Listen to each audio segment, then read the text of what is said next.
आवाज़ पर चलिए वक्त हो चुका है हेल्थ केयर मैनेजमेंट से बातचीत करने की। और देखिए चौथे तिमाही में मैक्स हेल्थ केयर की रेवेन्यू 29% बढ़ी है, जबकि मुनाफे में 21% का उछाल आया है। हालांकि आप मार्जिन पर ध्यान दें तो वहां पे हल्का दबाव दिखा है। नतीजे और ग्रोथ आउटलुक पर चर्चा के लिए हमारे साथ कंपनी के सीएमडी डॉक्टर अभय सोई मौजूद हैं। डॉक्टर अभय सोई जी, बहुत स्वागत है आपका सीएनबीसी आवाज़ पर।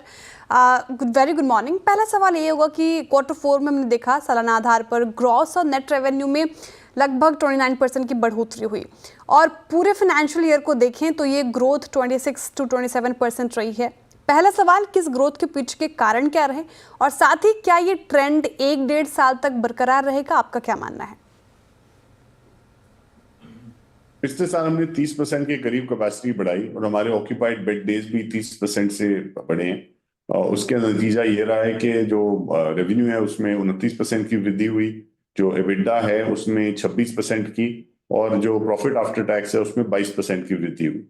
अब ये इसलिए भी हुआ है कि रेवेन्यू की ज़्यादा और जो जहाँ तक एबिडा और प्रॉफिट आफ्टर टैक्स के उसकी रिलेटिवली कम हुई है थोड़ी, क्योंकि नया अस्पताल हमने खोला पिछले साल जुलाई में, जिसका ब्रेक इवन रिकॉर्ड टाइम 6 महीने के अंदर हुआ दिसंबर में।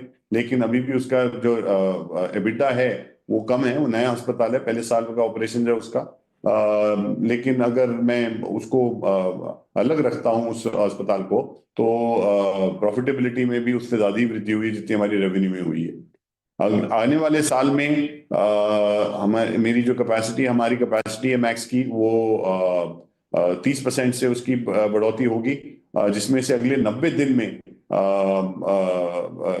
3 अस्पताल, जो 3 ब्राउनफील्ड हैं, एक 270 बेड नानावती अस्पताल, 400 बेड दिल्ली में साकेत में, और 200 बेड की वृद्धि हमारी बढ़ोतरी मोहाली के हॉस्पिटल में होगी। ये तीनों ब्राउनफील्ड है। तो इन तीनों के नतीजे, और जो हमारा दिसंबर और जनवरी के में गुड़गांव में नया अस्पताल आ रहा है, इन चारों के बल पे हमारी कैपेसिटी 30% बढ़ रही है। और इससे अगले आने वाले साल में भी हमारी ऑक्यूपाइड बेड डेज और ग्रोथ वैसे ही रहेगा जैसे पिछले साल था, या ज्यादा ही होगा। बिल्कुल, कैपेसिटी के मोर्चे पर देखें तो वहाँ पे मजबूती देखने को मिल रही है। लेकिन सर, एक सवाल ये कि पहले कंपनी पर कर्ज ना के बराबर था, लेकिन अब ये देखें तो बढ़कर 1576 करोड़ हो गया है। कैपिटल एलोकेशन किस तरह का है यहाँ पे? हमने पिछले साल अक्टूबर नवंबर में जेपी से अस्पताल जो खरीदे दो, वो 1800 करोड़ के खरीदे थे। और ये 1800 करोड़ के अस्पताल लेने के लिए हमने डेट फाइनेंस कराया है, इसमें से 1600 करोड़ डेट लिया था। उसका 50 करोड़ हमने पे डाउन किया है, तो अभी कुछ 1550 या 1560 करोड़ का डेट बाकी बचा है हमारा। ये हमेशा ये डेट टू एबिडा की सीलिंग हमने इंटरनल बनाई हुई है, 2.5 टाइम डेट टू एबिडा, और इसको लेके हमारी डेट टू एबिडा 0.6-0.7 टाइम ही होती है सिर्फ। ओके अभय जी, रेवेन्यू मिक्स की बात करूं मैं अगर, तो आपको क्या लग रहा है किस सेगमेंट या इलाके, अगर आप स्पेसिफिकली बता पाए, सबसे ज़्यादा कंट्रीब्यूट कर रहे हैं? कोई ऐसा एरिया जो अंडर परफॉर्म कर रहा हो और आप उसके टर्न अराउंड का सोच रहे हो? अभी जो नए अस्पताल हमने लिए अक्टूबर नवंबर में, जो जेपी से लिए, उनकी ऑक्यूपेंसी कुछ 40-47% की है।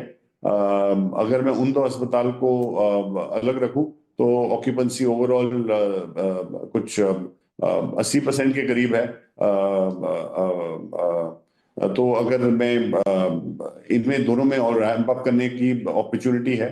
और जो नए अस्पताल हैं जो हमने खोला है, अस्पताल द्वारका में, वहाँ पे रेडिएशन ऑन्कोलॉजी नहीं है, तो ऑन्कोलॉजी का बिजनेस कम है, वहाँ पे बंकर खुल रहे हैं सितंबर अक्टूबर में। और सितंबर अक्टूबर में लखनऊ का हॉस्पिटल जहाँ पे हमने खरीदा, वहाँ पे भी ऑन्कोलॉजी का बिजनेस कम है, कैंसर का, वहाँ पे भी रेडिएशन ऑन्कोलॉजी के बंकर खुल रहे हैं सितंबर अक्टूबर में। सो अगर ये दोनों को लेता हूँ तो इसके हिसाब से आप देखेंगे ऑन्कोलॉजी का बिजनेस, रोबोटिक का बिजनेस, जो नए अस्पताल है वो पहले साल का ऑपरेशन है, जहाँ हालांकि जो इसकी प्रॉफिटेबिलिटी वो डबल हो गई है, लेकिन आगे जाके और भी होगी इसकी इंक्रीज इन इसकी जो सर्जिकल स्पेशलिटीज हैं, जो टावर स्पेशलिटीज हैं, उसमें और भी वृद्धि होने की संभावना है। ओके, तो ये कंसर्निंग एरिया है जहाँ पे आप फोकस बढ़ाएंगे। लेकिन सवाल ये है अभय जी कि कैपेक्स को लेकर आपकी बड़ी योजनाएं प्लानिंग्स क्या हैं? और हालांकि आपने थोड़ा जिक्र भी किया, करीब 1700 नए बेड एडिशन की बात कर रहे थे आप। ऐसे में ग्रोथ एम्बिशंस और बैलेंस शीट हेल्थ के बीच तालमेल कैसे बिठाएंगे, कैसे करेंगे इसको बैलेंस? ये सारा इंटरनल अप्रूवल से ही फाइनेंस होगा। हमारा 5,000 करोड़ से 5,500 करोड़ का कैपेक्स आउटले है 2028 तक, जिसके बल पे हमारे पास 9,000 के करीब बेड रेडी हो जाएंगे। आज की डेट में 5,000 बेड है और ये सारा का सारा जो है एक कैपेक्स वो हम इंटरनल अप्रूवल से कर रहे हैं। आप ये भी चीज ध्यान में रखिए, जो अस्पताल 1,000 बेड जो खुल रहे हैं अगले 90 दिन में, उनका तो कैपेक्स हो चुका है, तो ऑलरेडी अब्जॉर्ब किया हुआ है हमने। सो सारा का सारा वो कैपिटल वर्क इन प्रोग्रेस में बैठा है। 1,200 करोड़ का कैपिटल वर्क इन प्रोग्रेस है हमारी बैलेंस शीट पे, जो अभी कुछ यील्ड नहीं कर रहा है, लेकिन जिस दिन ये अस्पताल खुले उस टाइम यील्ड भी इनका चालू हो जाएगा। जी बिल्कुल, बहुत शुक्रिया अभय जी हमारे साथ जुड़ने के लिए, तमाम सवालों का जवाब देने के लिए, और all the very best for upcoming quarters sir. चलिए